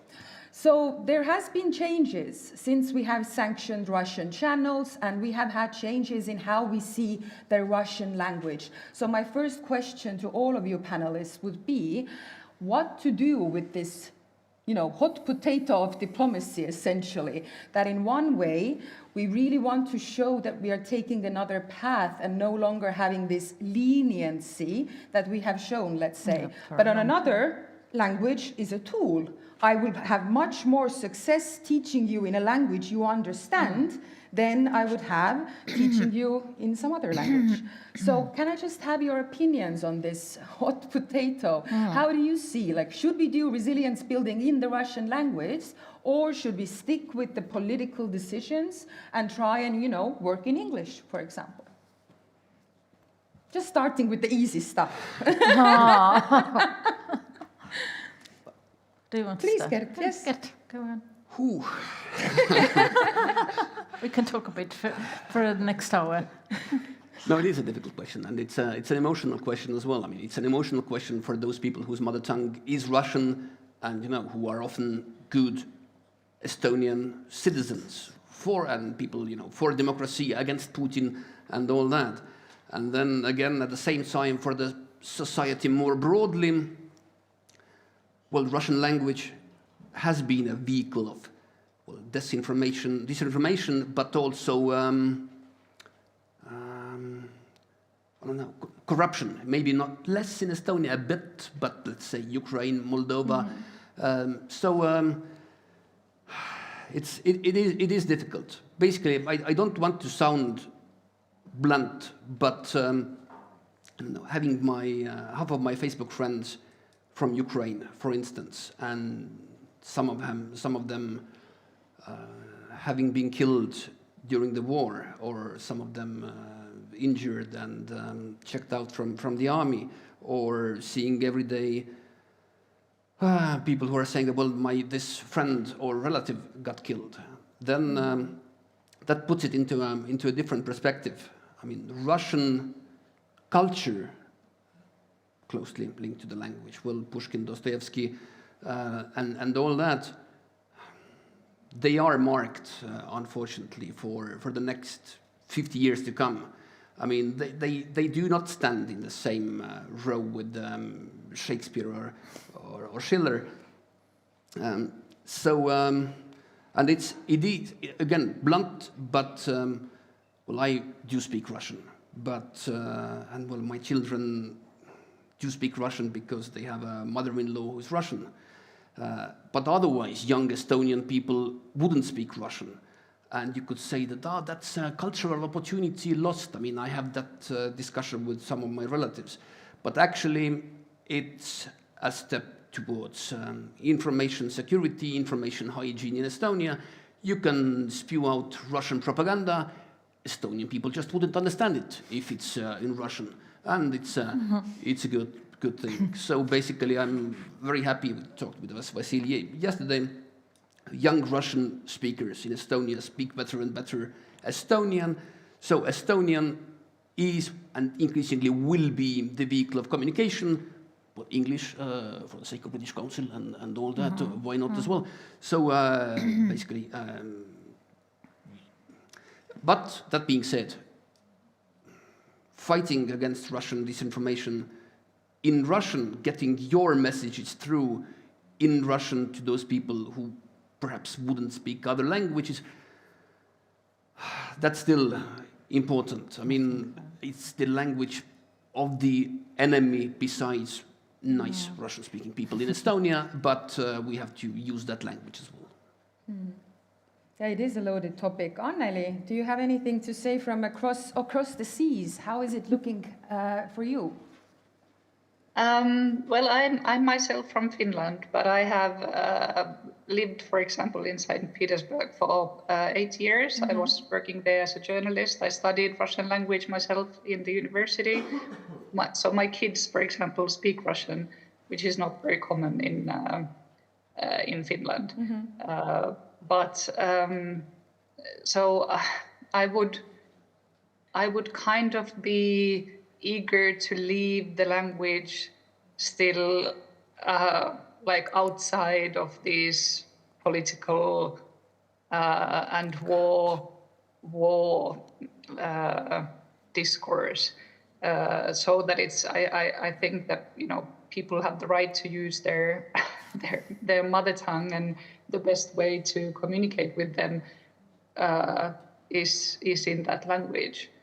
But then I think maybe what is more pressing problem and a little bit what Gert also mentioned would be kind of this work through our own angle to Russia and Ukraine, where typically Ukraine has been seen through this Russian lens and through our understanding of Moscow and so on. So like strengthening our understanding of Ukraine and Ukrainian history and Ukrainian language, teaching, I think that would be very important to kind of change our own reflection on Ukraine and Russia. Yeah, that's more or less what I wanted to say. Well, it's not, I mean, there is no clear-cut answer on this. What we can do is reflect and see what is happening around us and try to be as pragmatic as possible.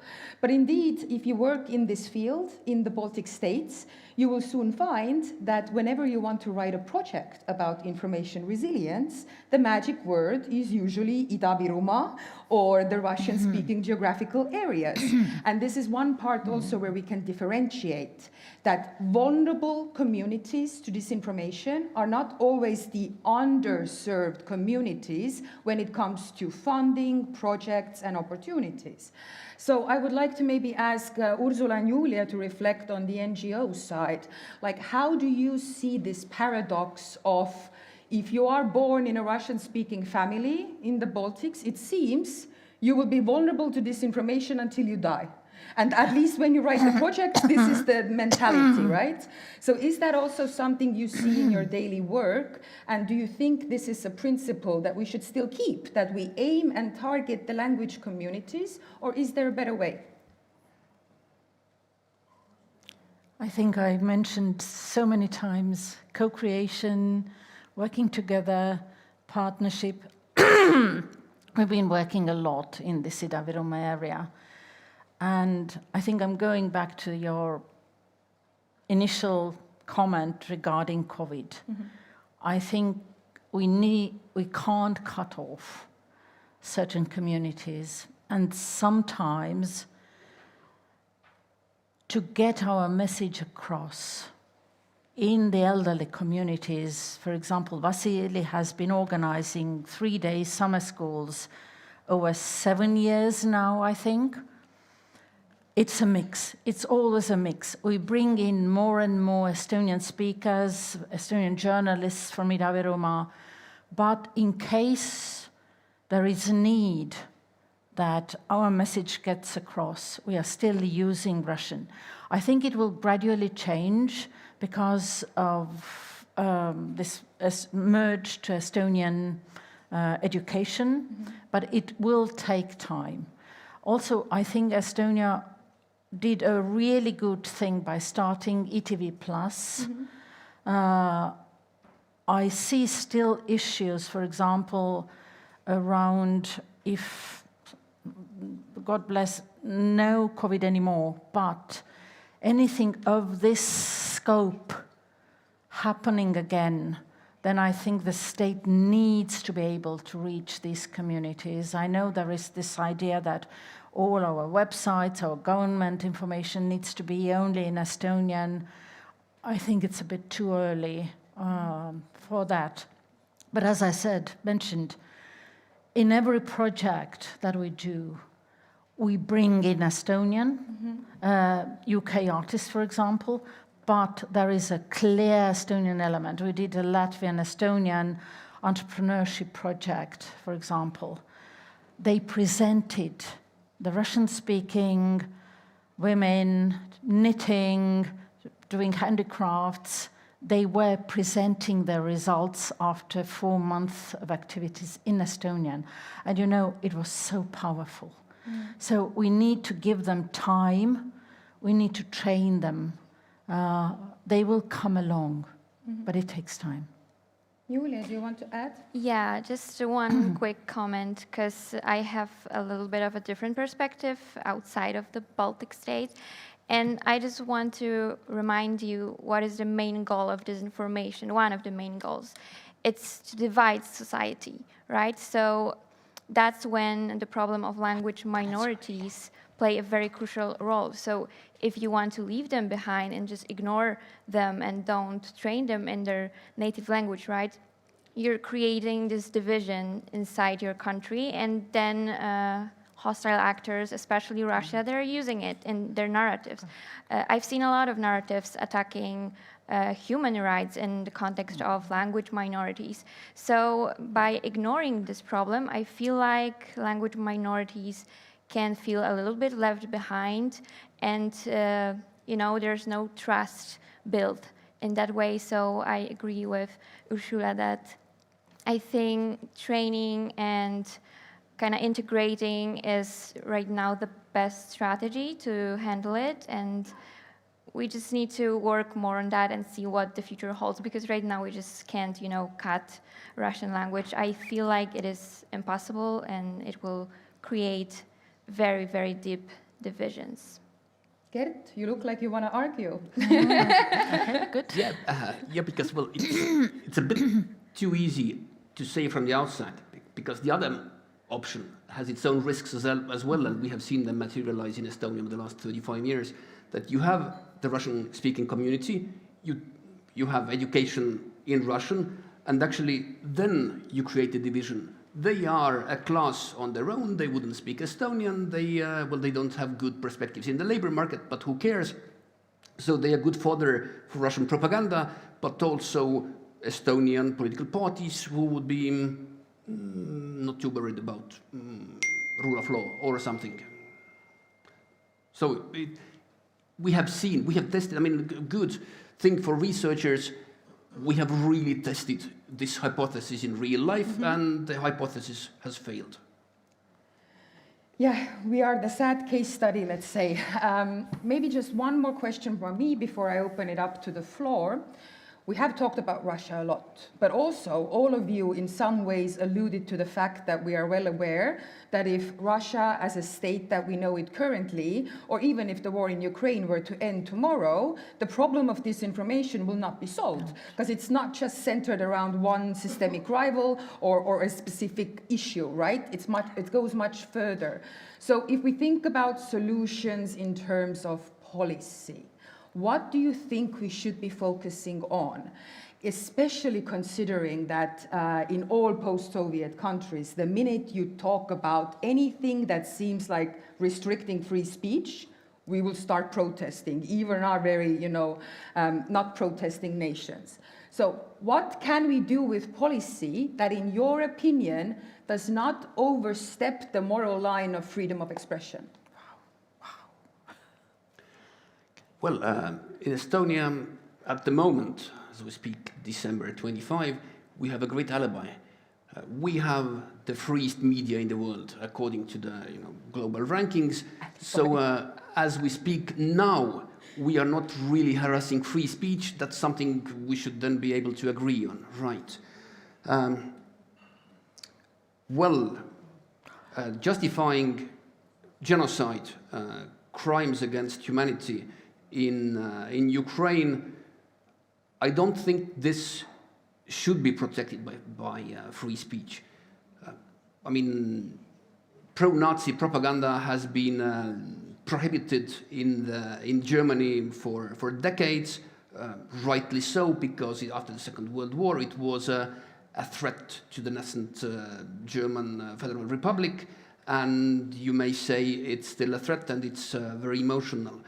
So I think we are on the safe side, and we will be on the safe side as well. That's a kind of a short answer, but we can discuss it further. Of course. Does anyone else want to comment? I can add to that. Well, there's a very interesting concept from Karl Popper, a philosopher. He was talking about tolerance as paradox. So it means that if we want to have tolerant society, we need to protect the tolerance. So we can't we can't just ignore harm or violence, right? We can't make hostile actors or our enemies to use tolerance against us. And I feel like the same we can talk about democracy, so we can talk about democracy's paradox. So it's the situation where we need to make sure that we can preserve democratic values, but at the same time, to preserve them, we need to kind of like cut hostile agents or actors that are trying to use our values against us. So they are trying to use, for example, freedom of speech to disseminate disinformation.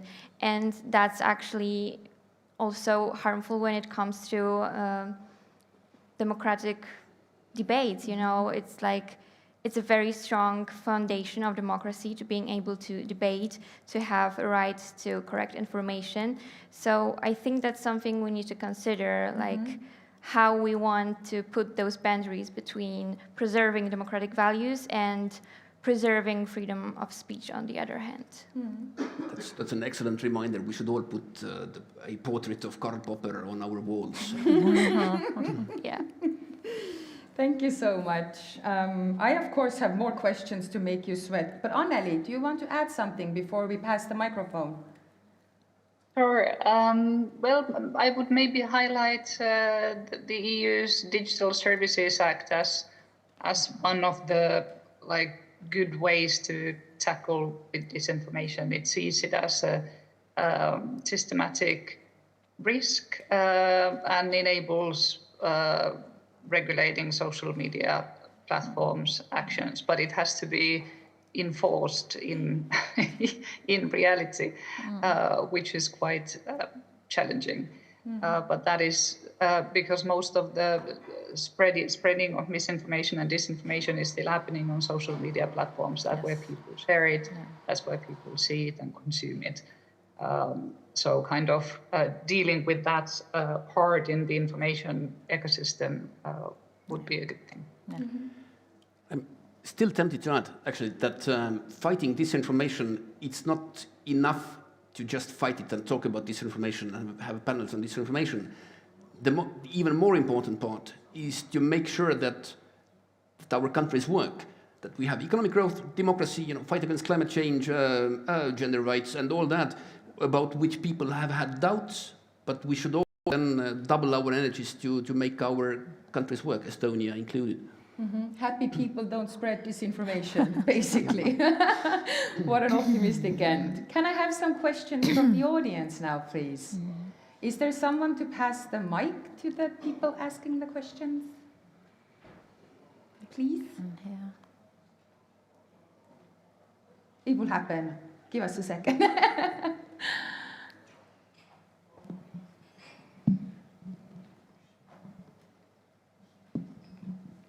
Hi. Hi, my name is Trinity, and I'm here from Berlin. And my focus is very IT-based, since that's also what I study. So I feel like it's definitely been an amazing discussion, and you touched on a lot of very important points also. And you've talked about language and culture as battlegrounds, specifically the Russian language sphere. But honestly, and I say this with respect, I feel like this is an old debate. And we're kind of missing the point if this is the debate we're having about this topic. We are facing large language models that are evolving at speeds that we cannot even interpret. Even experts don't exactly know how fast we're going to get to which point.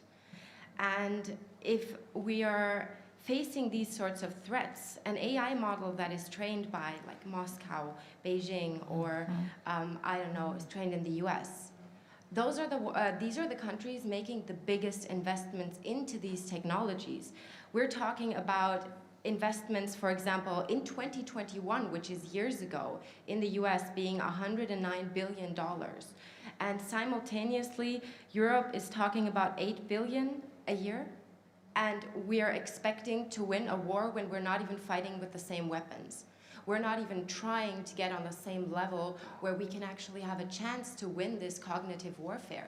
And then we divert our funds from civil causes to military causes, which I understand is important. but then we are basically giving up our human firewall against misinformation. Most people have huge trust issues, and they're right to, because almost every second thing you see on the internet is either deepfake, fake news, or influenced in some way. And it's so subtle that most of the time, even experts can barely tell the difference. And we cannot, as humans, try to face this simply by fact-checking things or by educating people in workshops. It's too slow, and it will not help us. We are going to drown and lose our free will if we let this continue on. And we will inevitably end up in a point where we will simply no longer have our core values reflected in any information that we see. And people are easy to influence. We have seen this over the years with social media. It wasn't targeted, but social media platforms do try to keep your attention as long as possible. And so they do try to steer you towards certain videos that that might cause you to be in like a sort of like a conspiracy bubble or something like that, because those are things that people will watch for longer. And we've seen the dangers of that. And just imagining that being combined with an AI system that is not only intelligent, but incomprehensible for us is a danger that we are completely ignoring. And I feel like we need to face. And especially, I feel like we as Europe altogether need to start thinking about looking at AI as something that we have to face with a war economy. We have to not invest 8 billion, we have to invest 500 billion. We have to build the infrastructure as fast as possible. And if we don't, we're going to fall behind, because AI is something that grows exponentially. Yeah, and just to stop you here, because we only have 5 minutes until the end. Do you want to conclude with Exactly. I'm sorry. So, I appreciate the rant. I agree with everything. I'm sorry. I'm very, this is a topic that's very important to me. So what I just wanted to get at is, how do we defend free will? How do we convince the decision makers that we need to solve this now, and we have to also make a decision now? We cannot wait half a year, because it might be too late in half a year. How do we get there? I absolutely agree with the position. Just for background, the reason we don't really talk about AI as much in this conference is that we have already rolled out LLMs for free, the pro versions, in all Estonian schools. So we have a very techno-optimistic view for this, and therefore also it doesn't really show in the approaches. But okay, I will pass the microphone. Wow. An excellent comment, indeed. Trying to answer very shortly. Well, I'm afraid we will not, even if we put 500 billion into it. I mean, so that as an opposition to Grok, we create a nice, cuddly European AI, which is trained mostly on the Istanbul Convention. That will not work, really. No. So we should still more work on people and their brains, but you have to do something about the hostile, mildly hostile, or really hostile AI. And my hope is, well, what Europe does best, regulation. So hopefully we'll manage somehow. We just have so little time, and one more question, and then we'll be happy to come back to you at the break. You are a much bigger expert. Thank you very much for this very interesting and really discussion in due time. But watching, especially when you were talking about language issues, and knowing that we are in a region where there are very many Russian origin people living, I was missing one more chair there for someone to tell how do you feel here? Yes, because we were talking about them and how to do with them.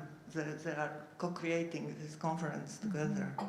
Thank you so much. Absolutely agreed. Vasily, why did you just put together the panel without yourself here? I mean, this whole event has been organized by this diaspora. We are not the organizers, just the guests.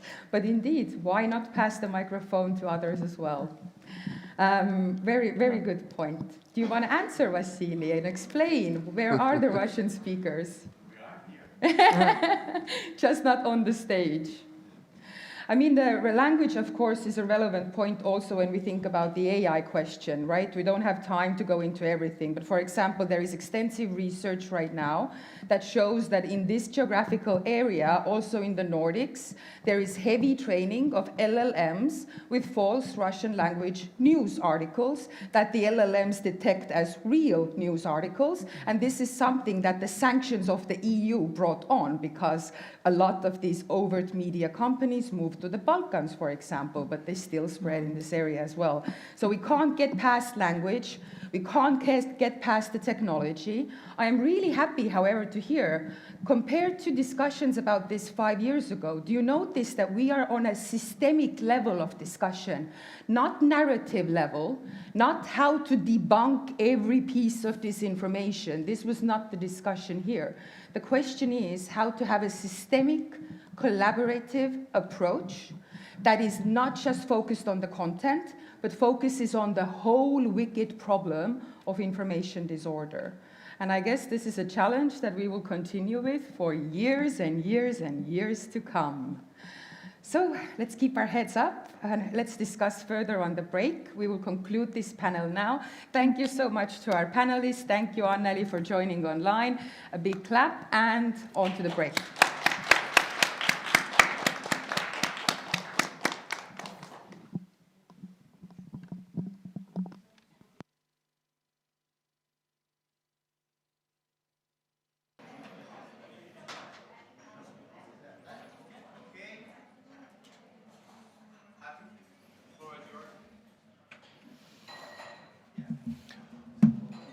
Okay, so welcome back to our joint session, and actually we just need to do a very short wrap-up about the panel that took place in this room for the benefit of those who were in the other panel and vice versa.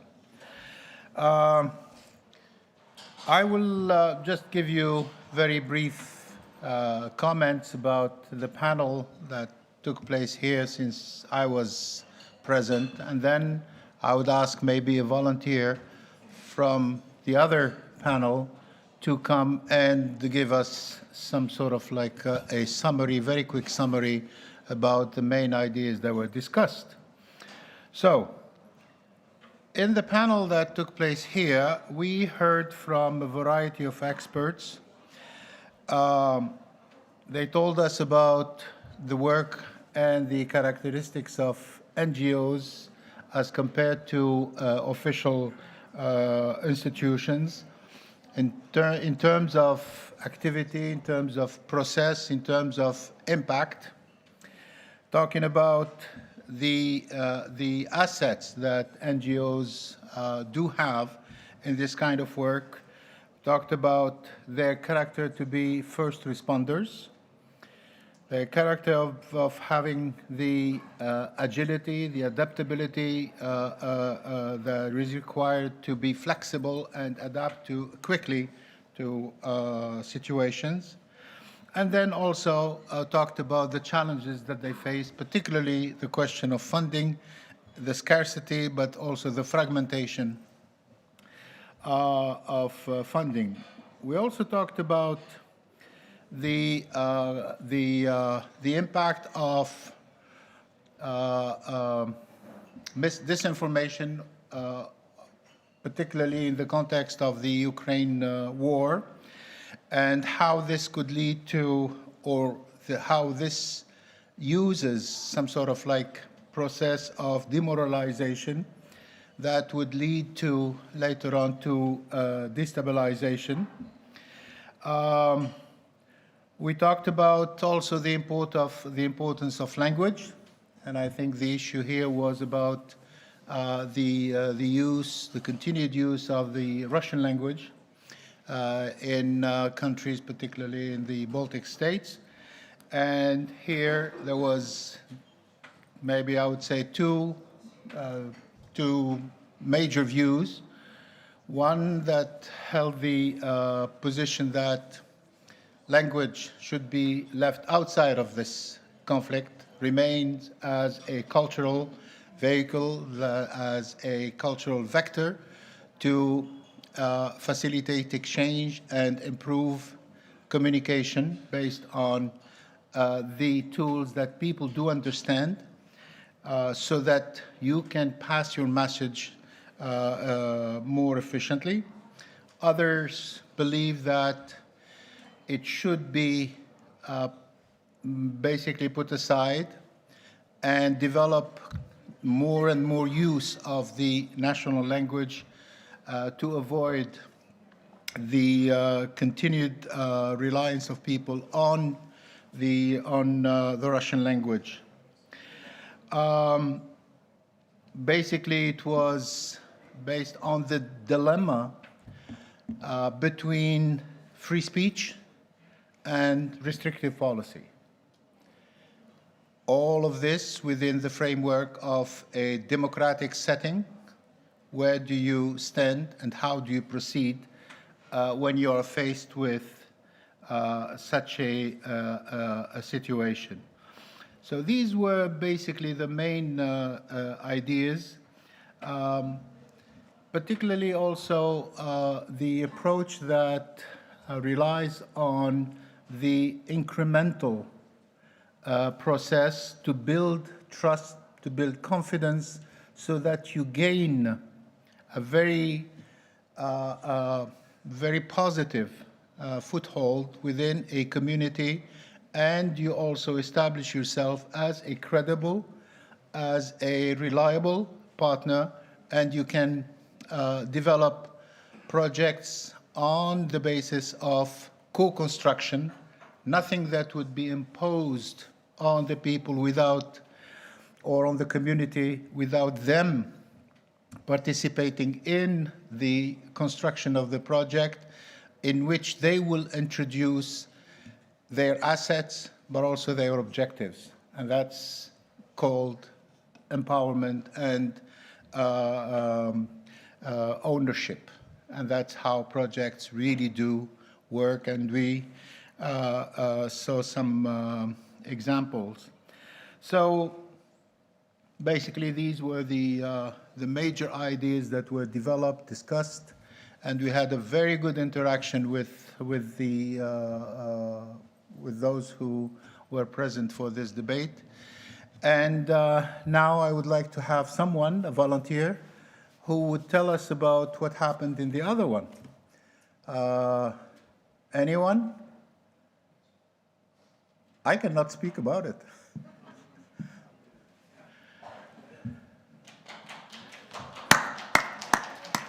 Come on. Yeah, I knew that Stefan would come. Yeah. Hello, everybody. You can use this one. Yeah. It's probably better. Yeah. Hello, everybody. Yes, I was taking part in the other seminar, focusing more on youth activity in CSO organizations. We had a lot of topics to discuss. It was a really, really nice conversation. It was great to be able to have a conversation about everything that we have been learning today and yesterday. We were focusing a lot on what the role of CSO organizations are, where that lies between the state and the private sector, and what it means to have youth participation. And we were quite focused on how it's important that the youth are empowered to lead with of course, guidance and help from people who have maybe more experience in the sector. I think that was our main takeaway. If anybody disagrees, let me know. Yeah, so thank you.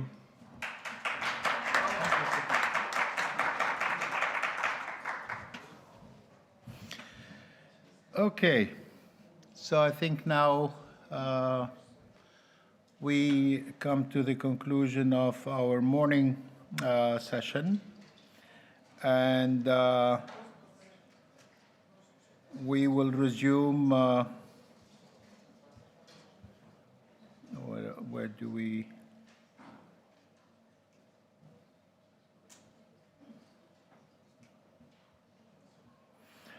Okay, now I think that brings us to the conclusion of this morning's sessions. And as Vasily was saying, Now we have our lunch break, and then we will resume this afternoon with the visits program. Do we have anything, Ivan, on that?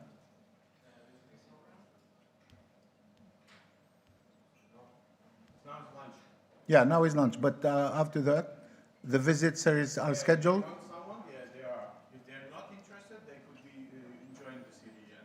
Okay, so the meeting is at 2 o'clock? For the visits? Yeah, the meeting here at 2 o'clock. Okay, all right, so enjoy your lunch. Sure.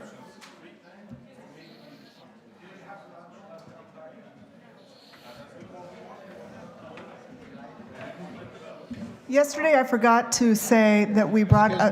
Excuse me, just 1 second. Yesterday, I forgot to say that there was. We brought some materials from World Institute of Africa Culture and Traditions. They're on the table. Please feel free to take them. One is a 6-year report. Another is a linguistic analysis of one of the festivals that they do, and the third is the description of the game. If we run out, there's a list there where you can add your name, and I can send you the copies electronically. Thank you.